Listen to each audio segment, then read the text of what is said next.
বসিরহাটের সংঘশ্রী ক্লাবের এবছরের পুজোয় রয়েছে এক গভীর বার্তা। তাদের এবছরের থিমের নাম ঋণ। যে ঋণ জীবনের কোনো হিসেবেই শোধ হয় না, মা বাবার ঋণ। এই মণ্ডপে পা রাখলেই মনে হবে এক টুকরো বৃদ্ধাশ্রম, যেখানে একসময় সন্তানের লালন পালন জীবন কাটানো বাবা মা আজ নিজেরাই অবহেলিত, সন্তানের কাছে পর।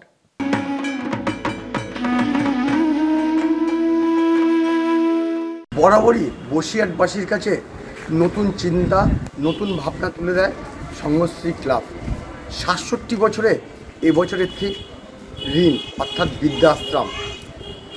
জন্ম থেকে যে সন্তানকে কিভাবে বড় করে তোলার যে মা বাবার যে ভূমিকা, তার জীবনযুদ্ধে এবছরে তাদের এই ভাবনা অনেকটাই নজর কাড়বে বলে মনে করছেন ক্লাব উদ্যোক্তা থেকে শিল্পীরা। কিছু রয়েছে, হ্যাঁ না প্যারিসের নয়, আমরা সেটা ফাইবারের কিছু স্ট্রাকচার কিছু রয়েছে। তো এইভাবেই ইনস্টলেশন স্ট্রাকচার এই ধরনের করি, পেন্টিং রয়েছে, এই করেই পুরো মণ্ডপটাকে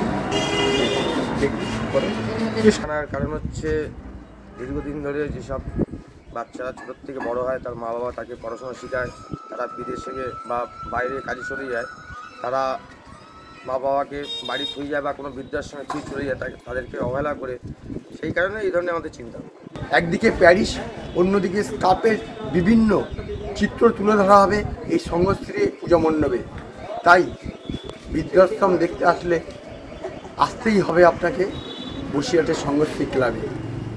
বসিরহাট থেকে সঞ্জিত চক্রবর্তী, কলকাতা টিভি।